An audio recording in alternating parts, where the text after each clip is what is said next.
And you mentioned the current generation of new DJs, right? They've got technology to help them mix, and I'm not knocking it, because I although I still use vinyl, I'd rather use CDJs, because it's what you can do with them, the looping, and you can, just there's so much potential with what you can do. And at the end of the day, I've got no time for all these miserable gits to go, oh, come on, Parky, you should be playing vinyl. I'm like, no, it's about the music that comes out of the speakers, right? It's not about the method, whether it's a controller, CDJs, vinyl, I don't care.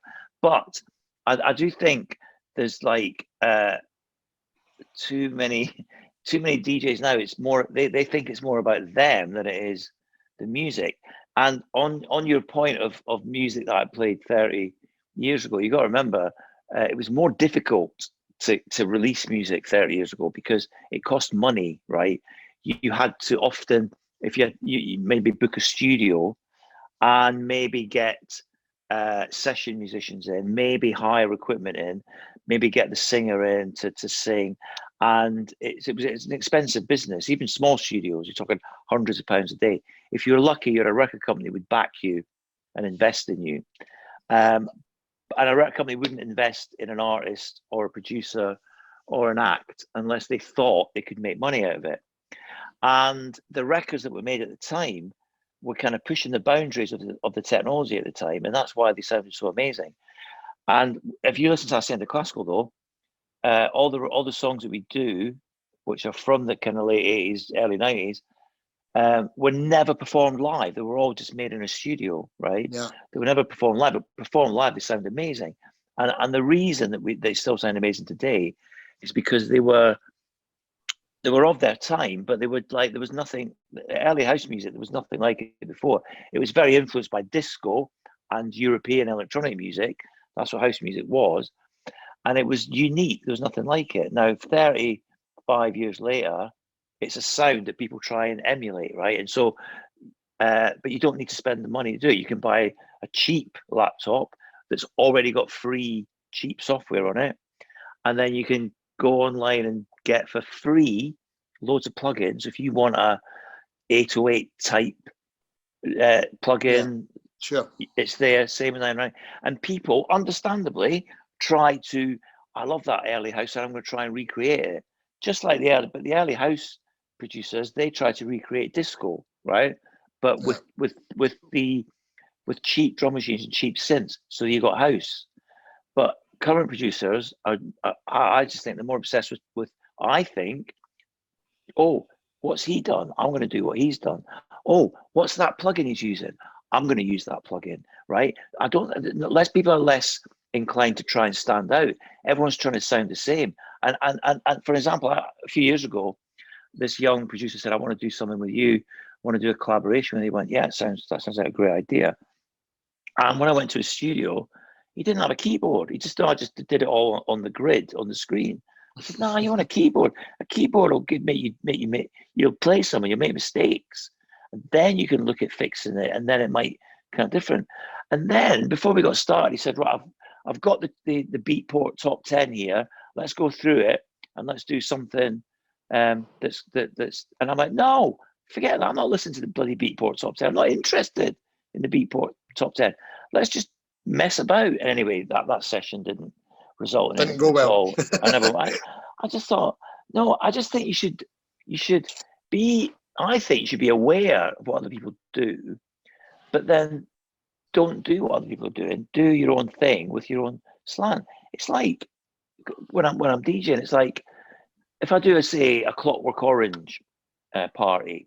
So there's me, there's Todd Terry, there's Roger Sanchez, there's maybe Brandon Block and Alex P, maybe Terry Farley's on there, and it's an older crowd, right? Yeah. And I think, right, there's absolutely no point, and I'm not even going to consider playing any obvious classics because other DJs will play them, and they do.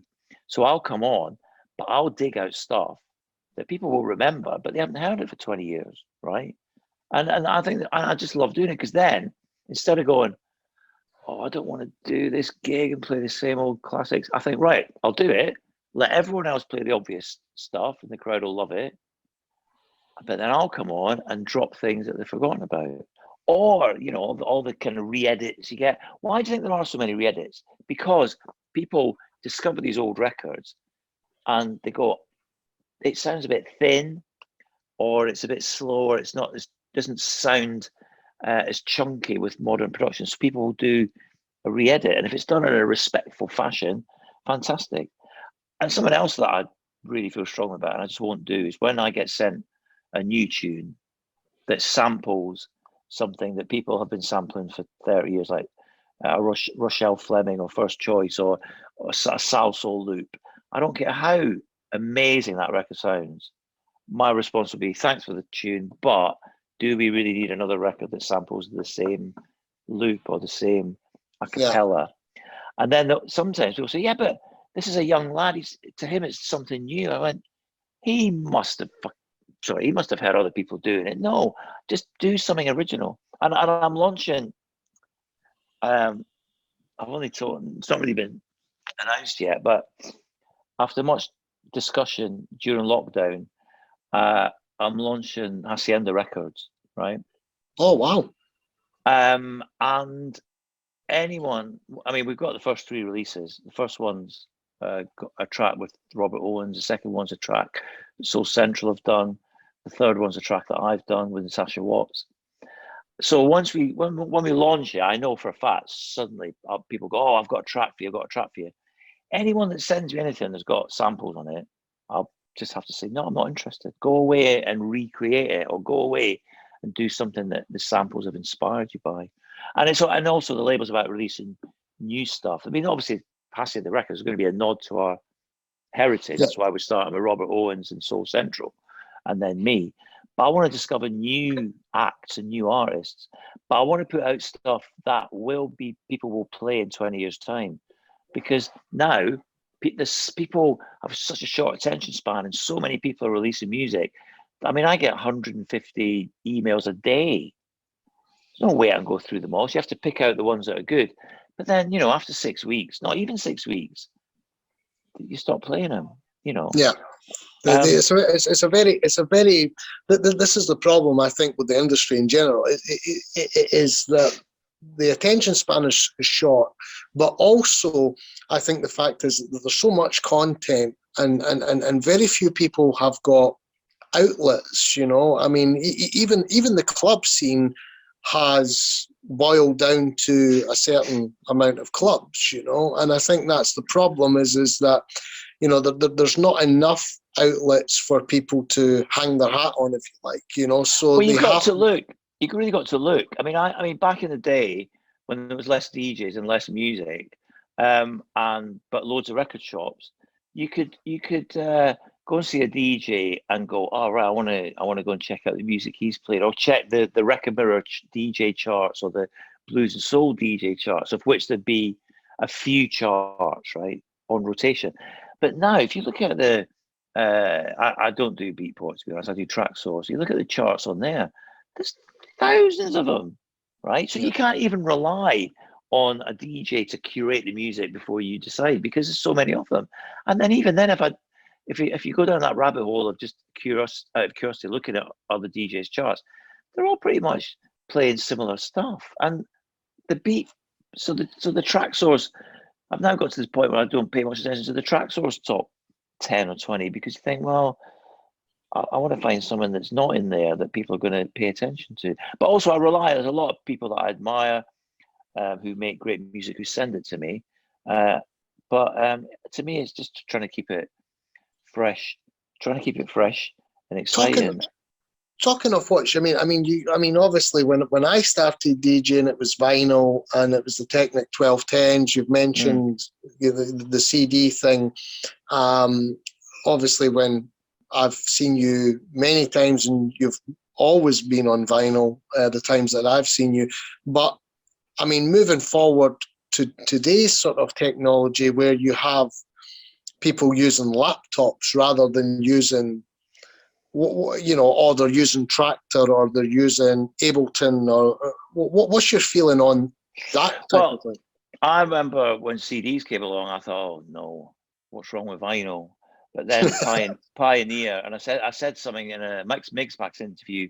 So Pioneer got me to review the Pioneer CDJ 500, which is the original one, which had a flip open top. So you had to flip the top open, put the CD in, and close it.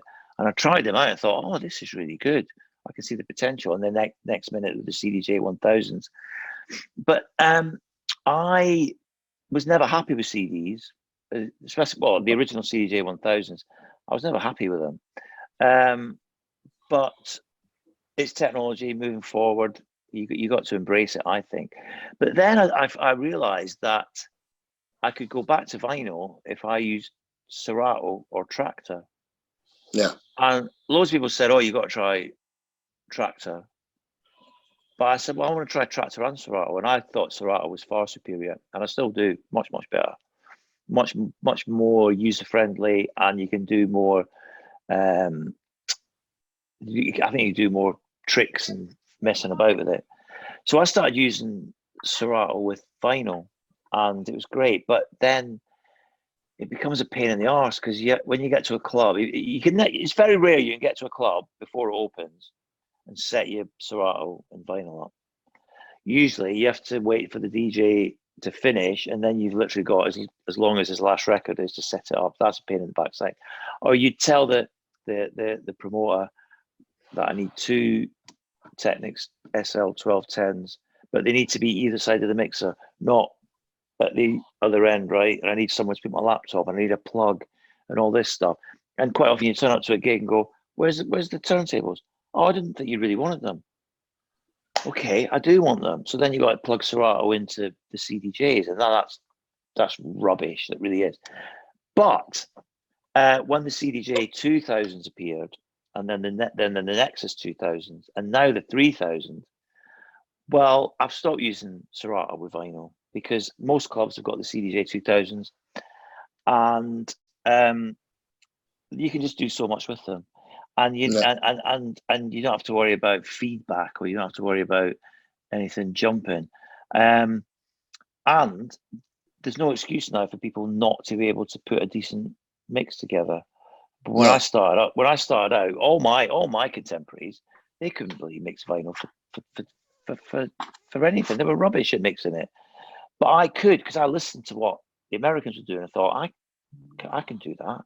And then I saw Curtis Mantronic do it on stage at Rock City in Nottingham. And I thought, I can see what he's doing. So I started, just teaching myself how to mix.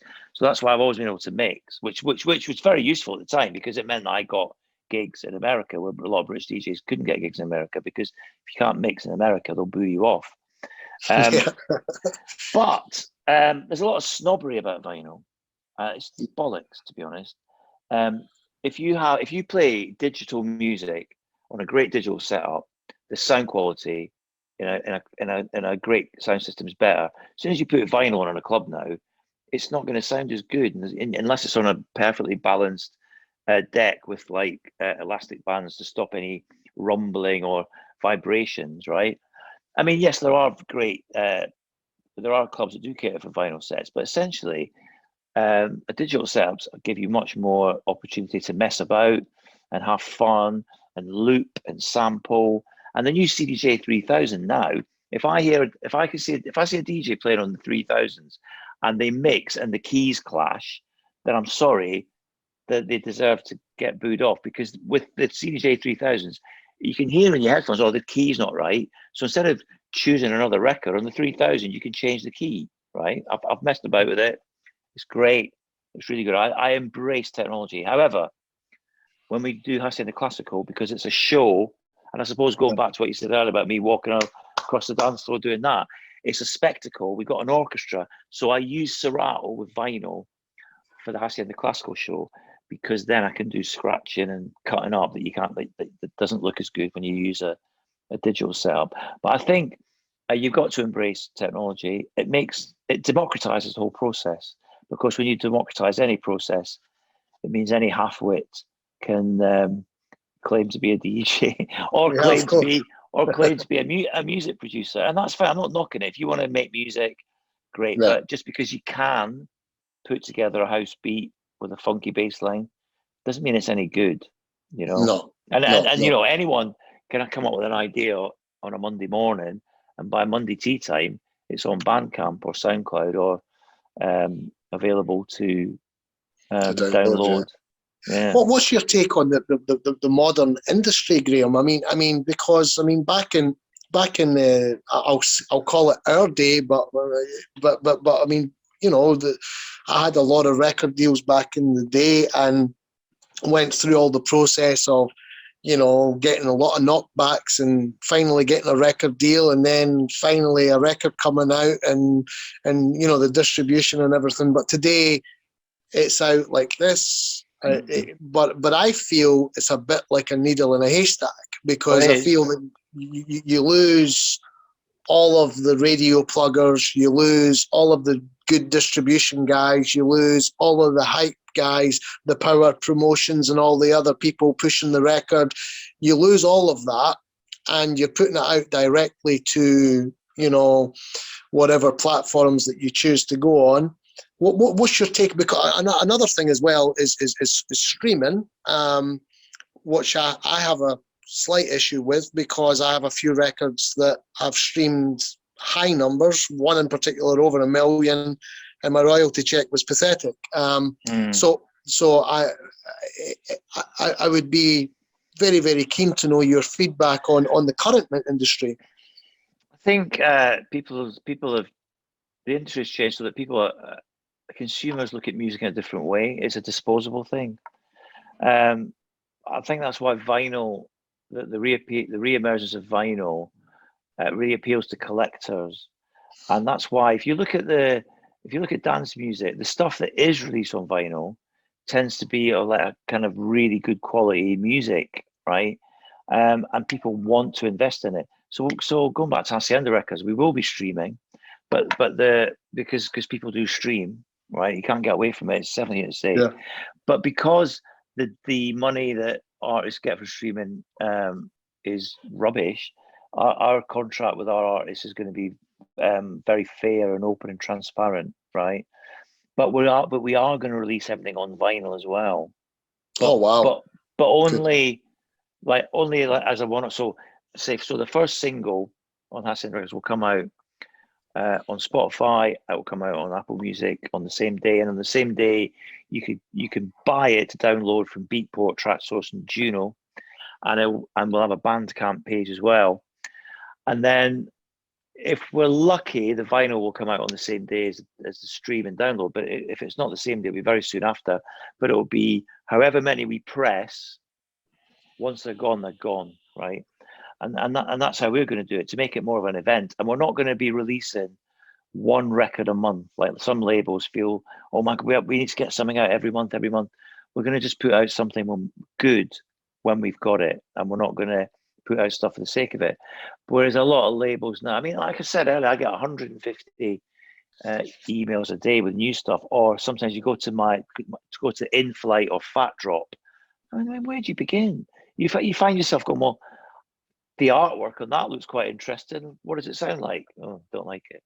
And then you think, well, maybe I should play something that I don't like the artwork of. Maybe see if that I don't like that. And then never, ever, in my opinion, never read the accompanying press or PR that comes with a record, right? A new track. Because they'll tell you it's the most amazing, it's just their job. They'll tell you it's the most amazing thing you've ever heard. Yeah. And then they'll make this is a great clue. If they start to make references to people who aren't involved in the record. So say it's a new track and they mention Masters at Work, David Morales and Todd Terry, but they've got nothing to do with it, then you know that they're desperate for you to listen to it. So don't listen to it. Don't read it. In an ideal world, I remember the days when you get a test pressing and it was just literally a white label in a white bag. No writing or anything, right? And I used to go, I don't know what this is. I won't read the sheet. So I put it on and go, wow, this is incredible. I love it. Then pick up the thing and go, what? It's a Cliff Richard remix, right? Yeah. But equally, put something on and go, nah, this is rubbish. I really don't like this at all. Pick it up. Oh, it's a Masters at Work remix of something. Well, I'm sorry. I've got to go with my initial, because I think if you read something that tells you this person's involved and that person's involved and this person's been around for 20 years and he's played at these clubs, and you think, you read all that, you go, oh God, sounds like it's going to be amazing. And you put it on and you're disappointed. So always just play the music before you read what it is, please. And then you'll make your own decision. You won't have some PR person telling you. I mean, that's really interesting. But I mean, imagine just hypothetically, if you've mentioned Hacienda Records, which is really exciting. If I was asking you to A&R what you're going to sign or what you're looking for, and because that's the one thing that the average public or member or somebody that wants to be in the industry, they never know how the record company or how the people behind the desk are thinking. So I think that some labels are looking for specific types of music. Like there's a defected sound, there's a glitterbox sound, there's a Let There Be House sound, there's a Tool Room sound, right, and things that fit.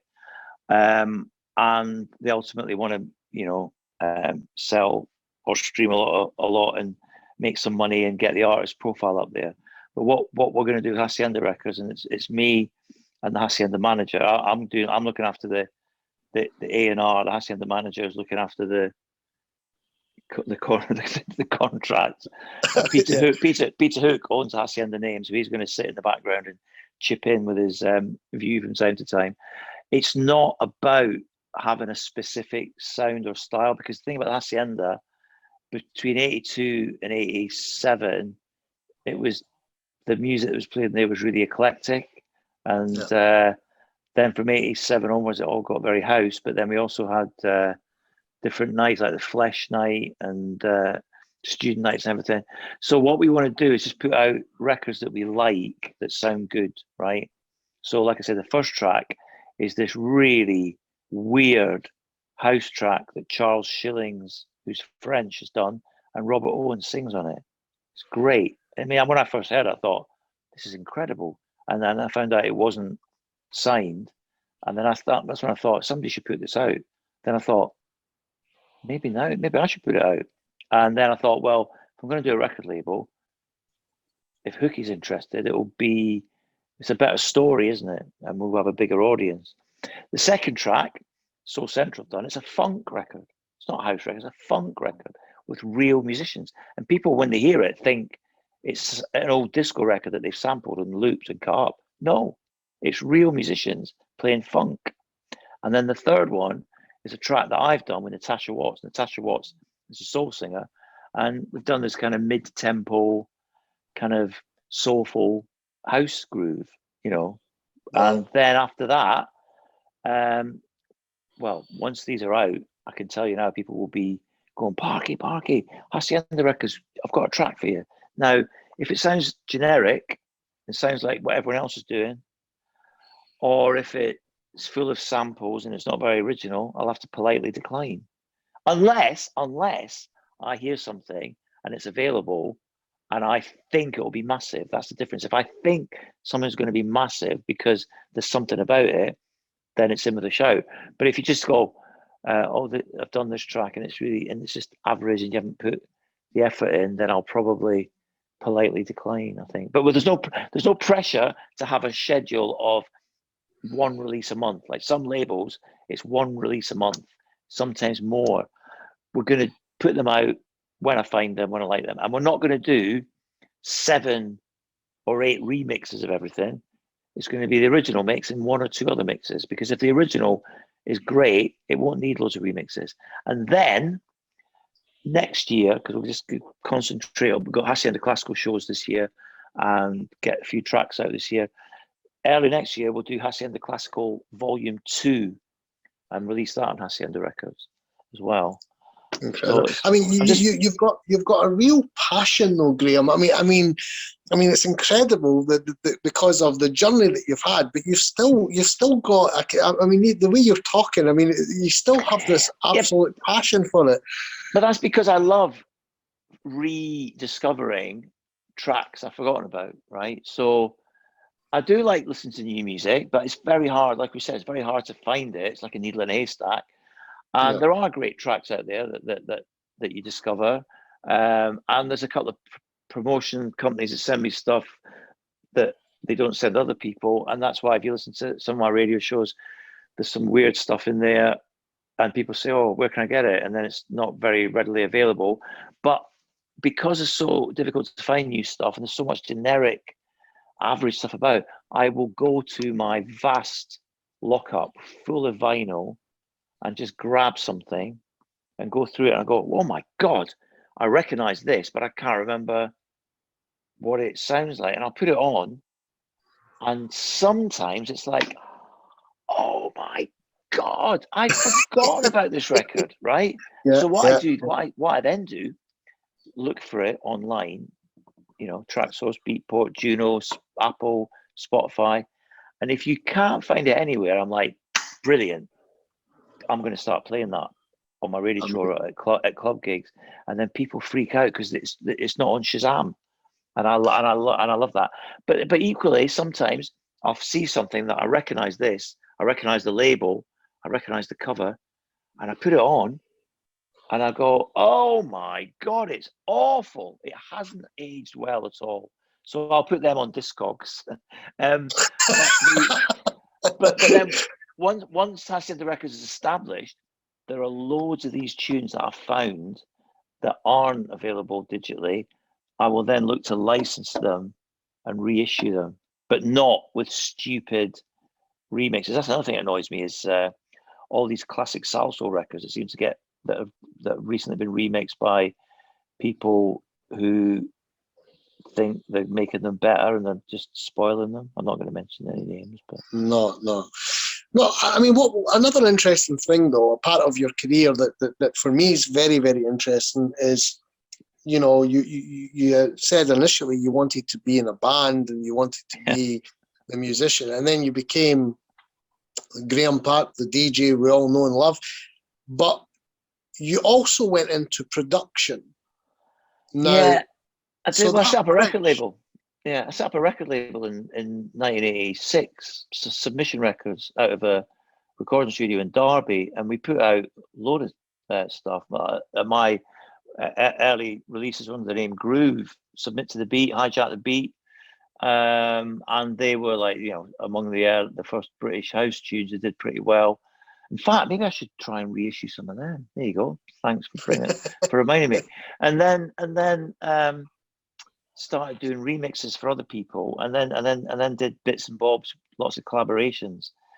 But then I don't know, life kind of takes over, and I think you're either a great DJ who does a bit of production and remix, or you're a great producer and remix who does a little bit of DJing, because there are very few so-called electronic music producers who are any good at DJing. Just because you do one doesn't mean you do the other very well. No. And equally, there's lots of great DJs who aren't very good at making music. So I think you should concentrate on what you're good at. And to me, it's DJing, and I love it. I really do. I still do the odd remix, I still do the odd collaboration, but since 2008, because when we had the financial crash in 2008, and lots of clubs closed and lots of promoters went out of business, and then I also lost all my big paying radio contracts, I was in a real hole, and I got offered the chance to do some lecturing, and I thought, well, I need the money, so I did, and turns out I was quite good at it. And 13 years later, I'm a senior lecturer in creative media technology. I do that 2 days a week at a university in Northeast Wales and at a university in Liverpool, and I enjoy it. So I do that 2 days a week. But then since 2015, working on Hacienda Classical takes up months and months of the year to produce and prepare, and then months and months a year to perform. I'm also a father. I've got twin boys of 16 and a husband, obviously, and you need some kind of social life. So music production has taken a back seat in the past 10 years. But like I say, I got a track coming out with Natasha Watts later this year. And once this year's Hacienda Classical, we've got Hacienda Classical show on the 28th of May, and then not till August. So and my lectures stop at the end of May. So June, July, I do plan on being in the studio. Although having said that, I have agreed. I still can't believe I've agreed to do the breakfast show on a new digital station that's launching soon, and I still can't believe my wife's like, "When are you going to get the chance to do that?" Well, I've got to do it 7 a.m. till 9 a.m. 5 days a week. Well, what about everything else? I mean, it's only a 12-month. It's only a 12-month contract. But the thing is, it's a long time since I've done daytime radio, and I've always wanted. Kind of when I was younger, I always wanted to do the breakfast show on Kiss, but someone else did it. I covered it. I did it. I covered it a couple of times. Yeah. So when this offer came in, and it's a new station that's playing 80s, late 80s and early 90s hip hop and R&B. So the stuff I used to play when I started DJing, Big Daddy Kane, Roxanne Shante, Beastie Boys, Run DMC, but also On Vogue, SWV, Belle Biv DeVoe, that kind of stuff, which I played in my 12 hours training. So I just couldn't refuse the offer. I thought, what? I'll do it. And now I'm kind of thinking, have I done the right thing by agreeing? I'll do it. We'll see. But I'm looking forward to hearing that. Actually, yeah, I can imagine you. I can imagine you giving it. This show is poison. Yes, exactly. But that'll be announced in, I think it's end of July. With the station's launching, and if I play my cards right, I'll be able to do a lot of it from home because with the right software and the right connection, hopefully. But I just like to be busy and exciting, and I like to think. I mean, I've been doing this since I was 20, so I'd like to think that's 37 years. I'd like to think I've got a good few years ahead of me because, of my generation, I was actually probably the youngest of my generation. So a lot of my peers are 5 or even in some cases 10 years older than me, and they're still at it. Some of the Americans who I admire are older than me, and they're still at it to great effect. So I just think you've got to keep busy. Even when Hacienda Classical took off, I thought maybe it's time to knock the lecturing on the head. But my wife said, "Well, you don't know what's around the corner. Remember 2008? You started lecturing because we needed the money." I went, "Yeah, you're right. You don't know what's around the corner." So I carried on doing it. Oh my God, what great advice my wife gave me, because if I'd given it up this past year, I'd have had zero income because I've had no help from the government. I'm one of the excluded.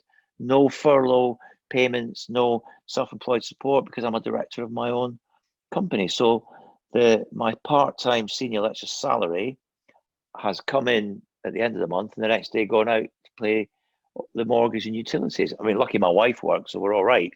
But if she hadn't persuaded me out of giving it up, I might be talking to you about my job as a delivery driver, or as someone working behind the bar or serving tables. You know what I mean?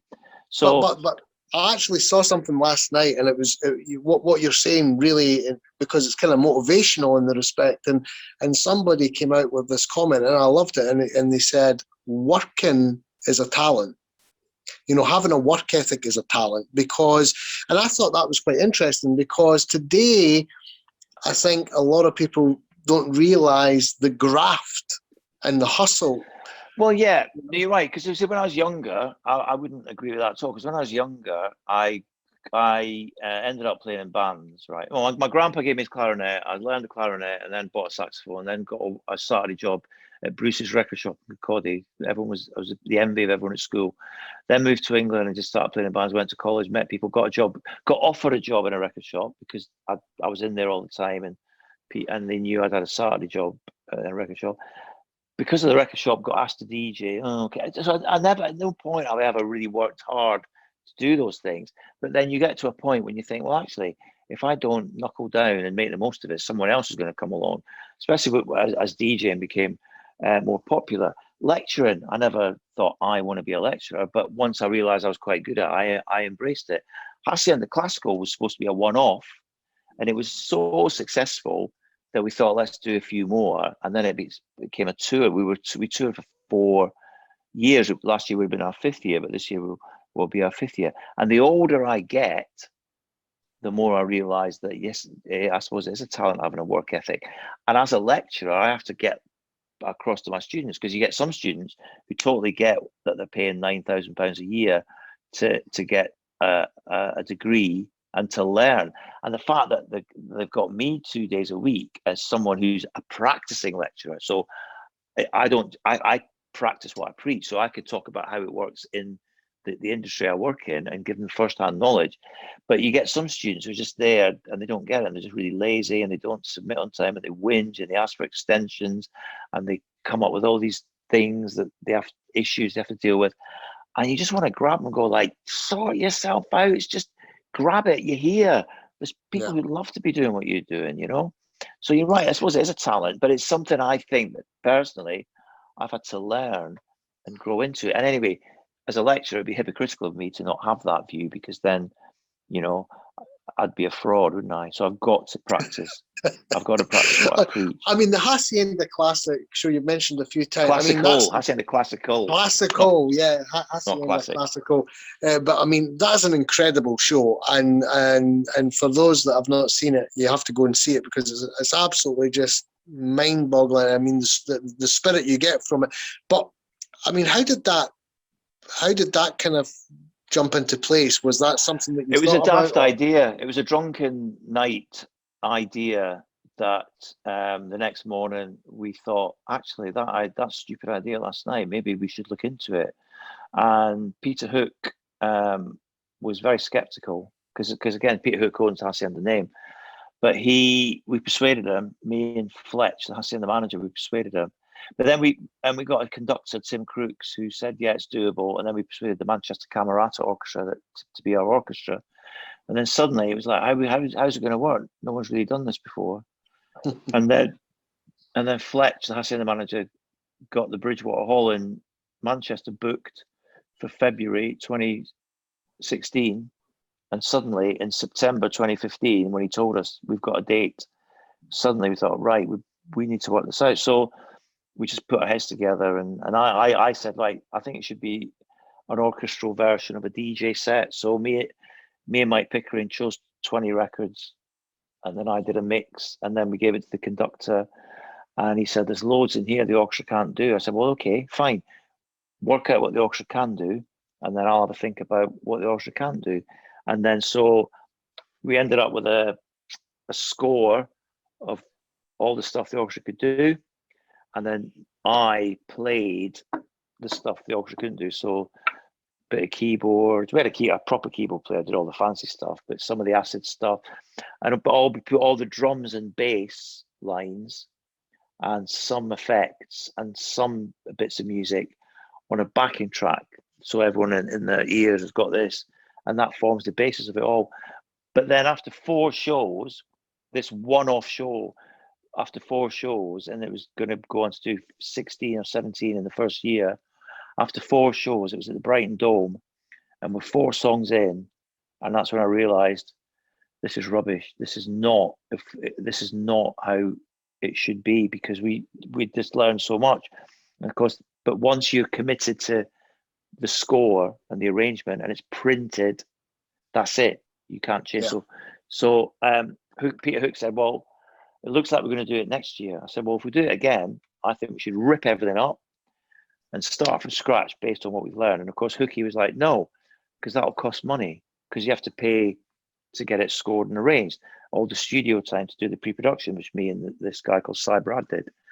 But I said, no, Hookie, it has to be bigger and it has to be better. And I know it can be bigger and better from what I've learned.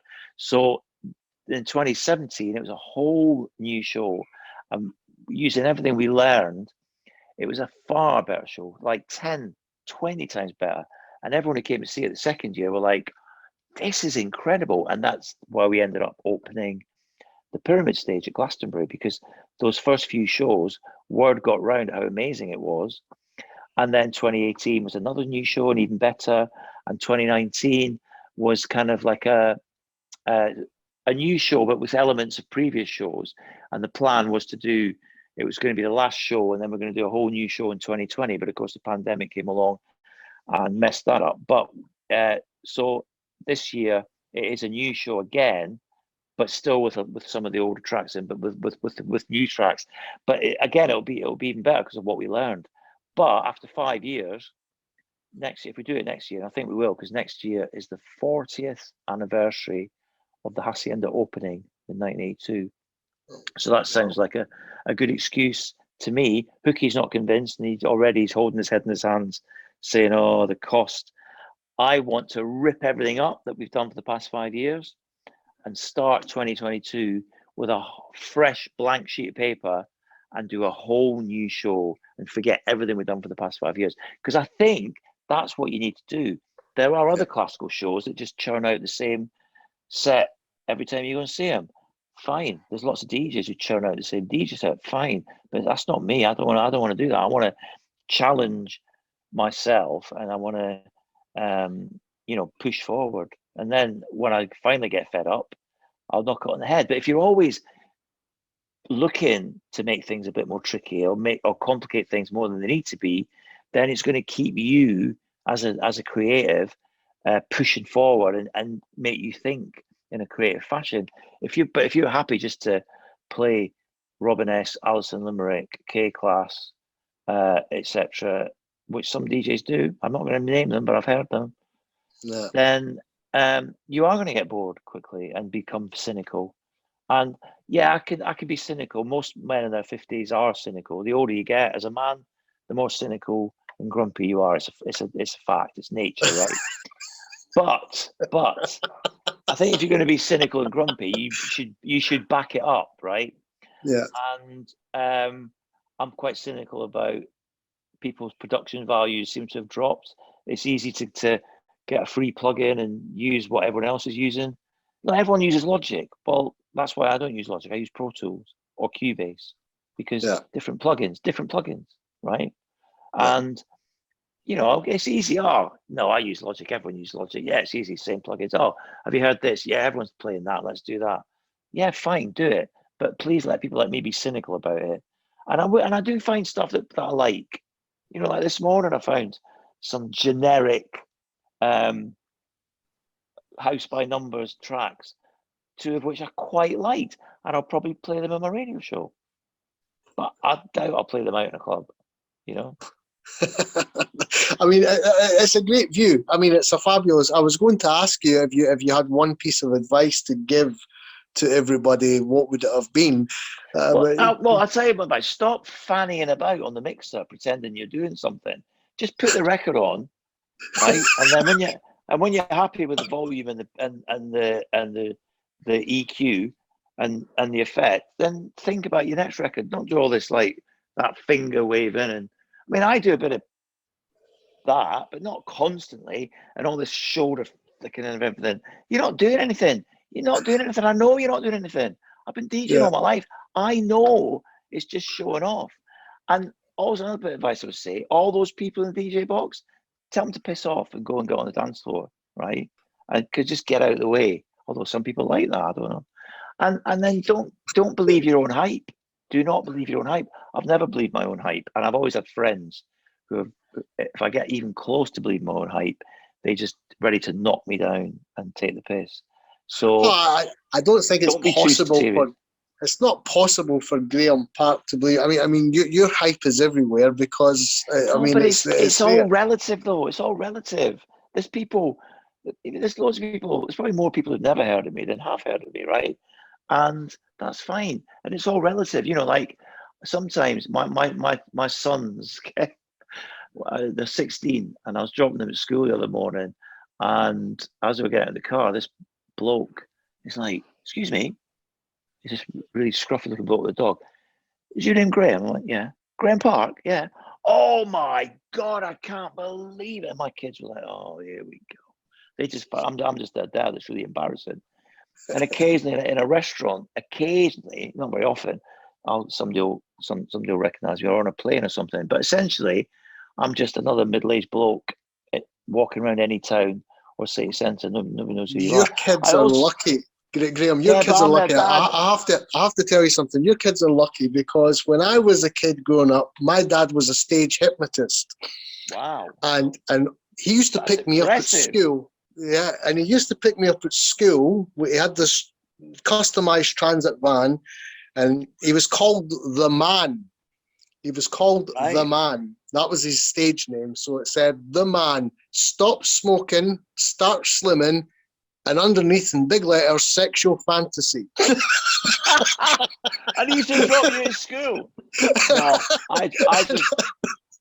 So Graeme Park's a slight improvement.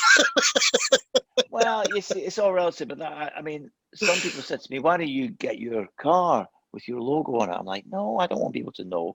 I mean, I just drop my kids off in one of my Italian cars, and they just say, "Don't rev the engine," as so I just do rev the engine when I drive off. But I just think it's all relative. And the other advice I would give is don't be a knob. I've seen DJs at check-in at airport get the right hump because they're not getting upgraded or they're not getting the seat they want, or never ever say, "Do you know who I am?" Because nobody gives a fuck who you are, really, at the end of the day. Exactly. It should be about the music, right? Just play great music, make sure everyone's dancing, and never plan your set.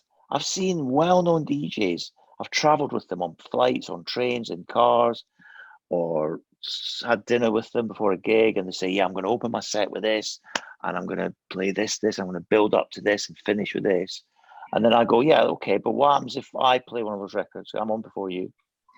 "But you're not going to, are you?" "Well, I might do. Now you've told me your set." "Yeah, I think I will." And I'm obviously joking, but then they get really hung up about it. Or I've seen people say plan their set and then they turn up to a club and the vibe's totally different. Just have an idea in your head what you want to do. Yeah. Know your playlists, know your tracks, but be ready to throw a curveball. Be ready to play something people aren't expecting, and don't. I mean, some requests, let's be fair, most requests are just awful, aren't they? Especially when someone goes, "Tell you what will go down well if you play this. I guarantee that'll," and I'm going, "Really? Thank you for that." I do listen to people because, "Well, yeah, okay, well, I've not got it." "Well, I can't play because I've not got it." "Oh, go on, put it on." "I haven't got it." "Oh, come on. If you play that, I'd be eternally grateful." "I haven't got it." That annoys me. But then sometimes, very occasionally, somebody will come up with a record you've never thought of to play in, like a really weird left field choice, and you go, "You know what? I've got that. I'll see what I can do," and just do that. Just because at the end of the day, that's what it's not about the DJ. It's about everyone. It's about the people. Without the people on the dance floor, you wouldn't be DJing, right? Without the people doing the security, you wouldn't have a great crowd. Without the people serving the drinks, people wouldn't be able to have a drink. Without the people who own the venue paying the bills and the rates, you wouldn't have it. And that's something we've all missed for the past year. So when we come back and we get slowly back to normal, don't be bloody thinking, "Yes, I'm back." It's a collective thing. You're no one without the crowd. And don't be doing. Well, I mean, it's kind of over now. But the past year, have you heard of the expression, the plague rave DJ? Yeah. There's been like some well-known DJs who've just carried on working throughout the pandemic, and without exception, everywhere they've played, whether it's legal or illegal, there's been a massive spike in COVID, and I don't understand why those DJs are getting work. Well, it's because of who they are, I suppose. Just they should take a long, hard look at themselves. So just be the best person you can be. Don't be a twat. Don't be a knob. That's the best advice I would give. And then you'll do all right. Amazing, Graeme. I've got. If we were to play out with the classical thing, what song would have been your favourite from the live shows that you've done? Whoa, that's a tough one. Okay, I would tell you what. After saying "Don't Be a Knob," I'm going to pick one of the ones that I've sung because it was such great fun to sing. But we did a classical version of "Rock the Casbah," originally by the Clash. So I took there's a dub version called "Mustafa Dance," right? So if you find the original 12-inch of "Rock the Casbah" and turn it over, there's a dub version called "Mustafa Dance," and so we used that as the basis and we orchestrated it and arranged it. And then it was just going to be the choir singing the chorus. But then I thought, no, someone needs to sing this, and because I'd sung Blue Monday when Hookie couldn't do it, the conductor said, "Well, you do it." So we tried it, and it sounded amazing. So I would pick that. It's just because it's not a house record. It's not a club record. Well, I suppose it's a club record, but it's great to actually be at the front of the stage with an orchestra behind me, with the string section doing these amazing strings, and the choir singing the chorus, and then me singing the verses. That's just one of the biggest buzzes of mine. And doing it at the Royal Albert Hall. I did it at the Royal Albert Hall. Come on. My late grandpa, who had his own orchestra, would be very proud of me, I'm sure, if he saw me singing with an orchestra at the Royal Albert Hall. But if anyone wants to see us this year, we're in Manchester, we're in Birmingham, we're in Hull, we're in Glasgow, we're in Blackpool. Just have a look at my website. This is graemepark.com. In the beginning there was Jack, and Jack had a groove.